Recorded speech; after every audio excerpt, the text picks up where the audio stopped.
আমাদের কিন্তু এই প্ল্যানটা ঠিক আছে তাই না বলো? হ্যাঁ তাড়াতাড়ি গিয়ে কি ব্যাপার দাঁড়িয়ে বলে গেল চলো কি হলো আসো আরে বাবা দেরি হয়ে যাচ্ছে তো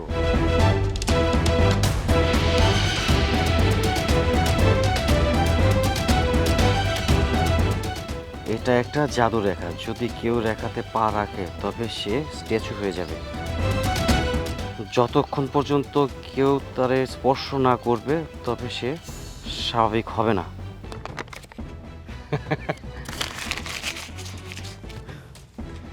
যাক ভালো হয়েছে এই রেখাটা এখন আমি খুব ভালোভাবে কাজে লাগাবো এই রাস্তাতে যে যাবে আসবে তাকে স্ট্যাচু করে তাদের কাছ থেকে সব কিছু আমি হাতিয়ে নেব পায়েল চলো চলো দাঁড়িয়ে আছো কেন এখানে? না ওই একটু কাজ ছিল তো আচ্ছা ব্যাপার কি কোনো মক্কেল পেতেছে না রাস্তাতে কেউ আসতেছে না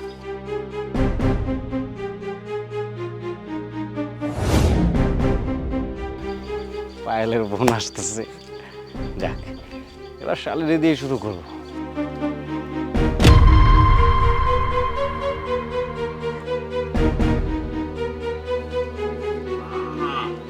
শালি তুমি খালি করো টালি মালি এর কি করলে মারো খালি তোমার হাতে আইফোন আমি নিয়ে নিলে তোমার হাত খালি ও শালি শালি রে শালি রে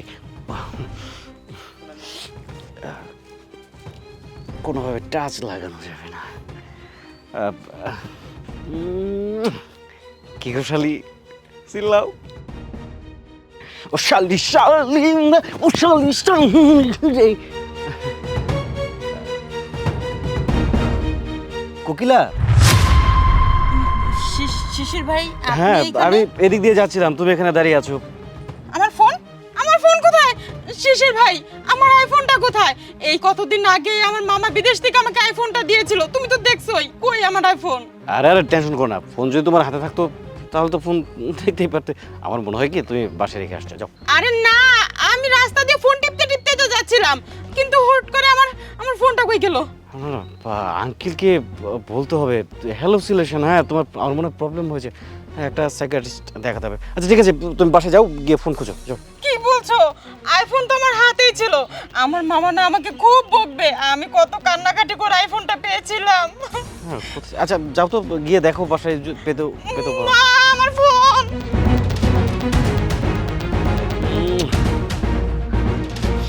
আইফোন 16 প্রো ম্যাক্স আসসালামু আলাইকুম আন্টি ওয়ালাইকুম আসসালাম, কি বলবো বলো? কেমন আছেন আসলে আন্টি আমি জানি ব্যক্তিগতভাবে আপনি আমাকে পছন্দ করেন না আপনাকে কিন্তু আমার খুব ভালো লাগে সত্যি বলতে আপনাকে দেখলে আমার মায়ের কথা মনে হয়ে যায় আপনি তো জানেন আমার মা কয়েক মাস হলো মারা গেছে এনিওয়ে আন্টি কোথায় যাচ্ছিলেন হোয়াট ননসেন্স? মানে আমার চেহারা তোমার মায়ের মতন ছিল? What is this? আমি কোথায় যাচ্ছি সেই জবাব তো আমি তোমার কাছে দিব না? কি দরকার আমার সাথে কথা বলার জন্য? না মানে আন্টি এমনি জিজ্ঞেস করছিলাম কোথায় যাচ্ছিলেন এই রোদ্রের মধ্যে আমি 20 লাখ টাকা নিয়ে ব্যাংকে যাচ্ছি জমা দিতে। আর কোনো প্রশ্ন আছে? What is this? Aunty aunty দাঁড়ান আপনি এই রাস্তাতে জানেন না আমি জানি আপনি কুকুর দেখে ভয় পান এদিকে একটা পাগলা কুকুর আছে আন্টি কামড় দিলে 14টা ইঞ্জেকশন আন্টি আপনি এদিক দিয়ে যেতে পারেন my foot. 20 lakh 20 lakh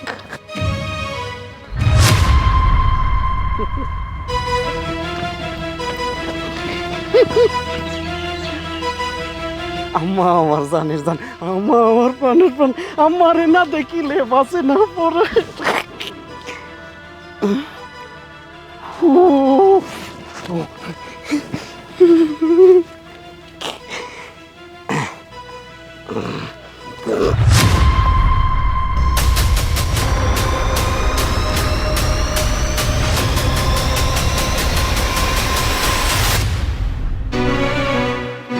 aunty আপনি ফ্রিজ হননি আমি ফিনিশ হই নাই, বাকিটা আমার বেবি বলবে। বাকিটা না হয় আমিই বলি। কি কি কি বলবে তুমি আহারে তোমার তরতাজা মুখটা শুকিয়ে একেবারে কাঠ হয়ে গেছে। মলিন হয়ে গেছে। খুবই ভয় পাচ্ছ তাই না? অবশ্য ভয় পাওয়ারই কথা। তোমার মতো চিটার বাটপারদের এইরকমই হবে। তুমি কি ভেবেছো এটা জাদুর রেখা? এটা কোনো জাদুর রেখা টেখা কিছুই না। এটা মিথ্যে একটা বানোয়াট সাজানো একটা নাটক। সব কিছু মিথ্যা সাজানো মানে জাদুর রেখা, আমি কিছুই বুঝতে পারতেছি না পায়েল। হ্যাঁ, আমি বুঝিয়ে বললেই তুমি সবকিছু বুঝতে পারবে।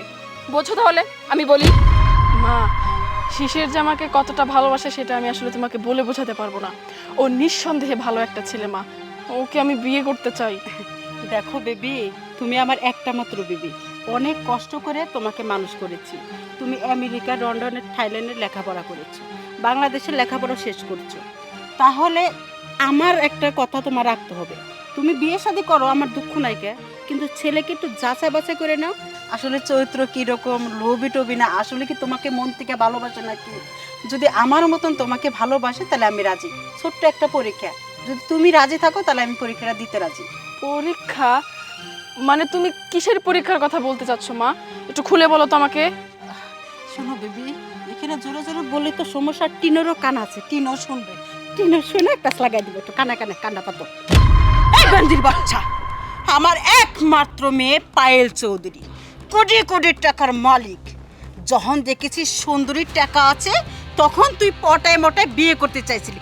আসলে তুই আমার বেবিকে ভালোবাসিস নাই, ভালোবাসছিলি আমাদের টাকা পয়সাকে। তার জন্য আমার বেবি পাগল হয়ে গেছিল। কিভাবে পটাইছিলি, আমার বেবি পাগল হয়ে গেছিল। আন্টি মা, তুমি চুপ করো।